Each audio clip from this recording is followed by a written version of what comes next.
Welcome on Bambalior. Please subscribe, like, share, and also comment. If you're new here, this channel will be providing videos about famous people of all around the world. So this video is about Benito Mussolini, who was born July 29, 1883 and died on April 28, 1945. He was an Italian prime minister and the first of 20th century Europe's fascist dictators.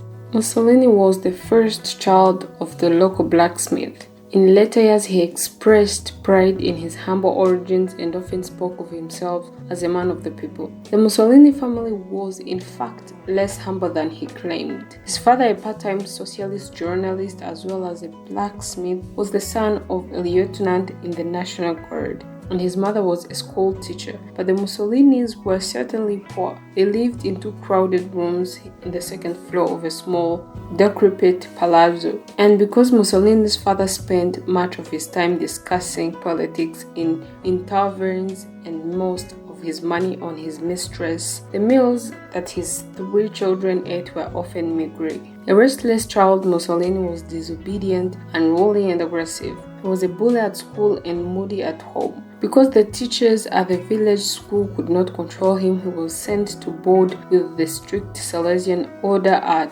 Faenza, where he proved himself more troublesome than ever, stabbing a fellow pupil with a penknife and attacking one of the Salesians who had attempted to beat him. He was also intelligent and he passed his final examinations without difficulty. He obtained a teaching diploma and for a time worked as a schoolmaster, but soon realized that he was totally unsuited for such work. At the age of 19, he left Italy for Switzerland with a nickel medallion of Karl Marx in his otherwise empty pocket. For the next few months, according to his own account, he lived from day to day, jumping from job to job. At the same time, however, he was gaining a reputation as a young man of strange magnetism and remarkable rhetorical talents. He read widely and voraciously, if not deeply, plunging into the philosophers and theorists, picking out what appealed to him and discarding the rest, forming no coherent political philosophy of his own, yet impressing his companions as potential revolutionary of uncommon personality and striking presence. While earning a reputation as a political journalist and public speaker, he produced propaganda for a trade union, proposing a strike and advocating violence as means of enforcing demands. Repeatedly, he called for a day of vengeance. More than once, he was arrested and imprisoned. When he returned to Italy in 1904, even the Roman newspaper had started to mention his name. During a period of freedom in 1909, he fell in love with the 16-year-old Rachel, the younger of the two daughters of his father's widowed mistress. She went to live with him in a damp, cramped apartment in Forlì and later married him. After writing in a wide variety of socialist papers, he founded a newspaper of his own, La Lotta di Classe, the class struggle.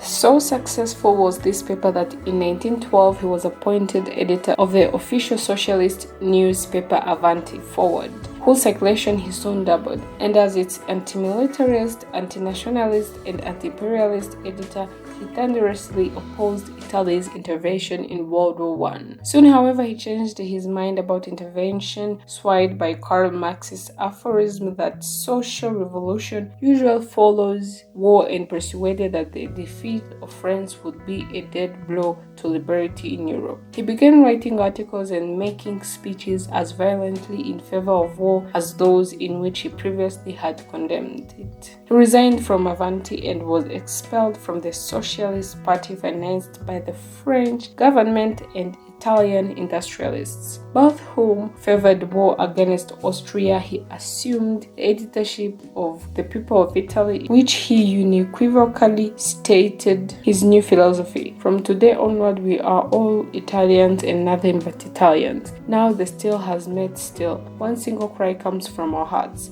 Viva l'Italia! Long live Italy! It was the birth cry of fascism. Mussolini went to fight in the war. Wounded while serving with the corps of sharpshooters, he returned home, a convinced anti-socialist and a man with a sense of destiny. As early as February 1918, he advocated the emergence of a dictator, a man who is ruthless and energetic enough to make a clean sweep to confront the economic and political crisis, then gripping Italy. 3 months later, in a widely reported speech in Bologna, he hinted that himself might prove to be such a man. The following year, the nucleus of a party prepared to support his ambitious idea was formed in Milan. About 200 assaulted Republicans, anarchists, syndicalists, discontented socialists, restless revolutionaries, and discharged soldiers met to discuss the establishment of a new force in Italian politics. Mussolini called this force fighting bands, groups of fighters bound together by ties of clothes of those that secured the fasces of the electors. The symbols of ancient Roman authority. So fascism was created and its symbol devised. Fascist squads, militias inspired by Mussolini but often created by local leaders, swept through the countryside of the Po Valley and the Puglian plains, rounded up socialists, burned down union and party offices, and terrorized the local population. Hundreds of radicals were humiliated, beaten, or killed. In the late 1920s, the Black Shirt Squad, often with the direct help of landowners, began to attack local government institutions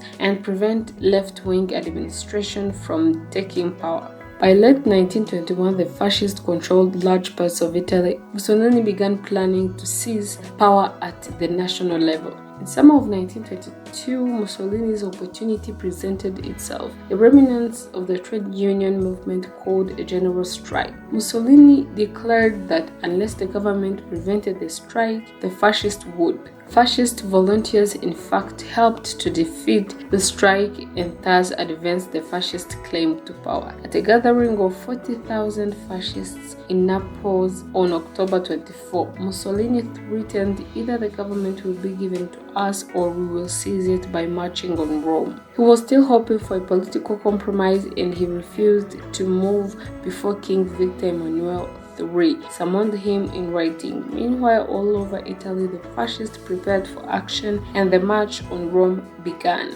Although it was far less orderly than fascist propaganda later suggested, it was sufficiently threatening to bring down the government, and the king, prepared to accept a fascist alternative, dispatched a telegram for which Mussolini had been waiting. Mussolini's obvious pride in his achievement at becoming the youngest prime minister in Italian history was not misplaced. He had certainly been aided by a favorable combination of circumstances, both political and economic, but his remarkable and sudden success also owed something to his own personality, to native instinct and shrewd calculation, to astute opportunism and his unique gifts as an agitator. Anxious to demonstrate that he was not merely the leader of fascism but also the head of the united Italy, he made it clear, however, that he intended to govern authoritatively. He obtained full dictatorial powers for a year, and in that year he pushed through a law that enabled the fascists to cement a majority in the parliament. The elections in 1924, although undoubtedly fraudulent, secured his personal power. Many Italians, especially among the middle class, welcomed his authority. They were tired of strikes and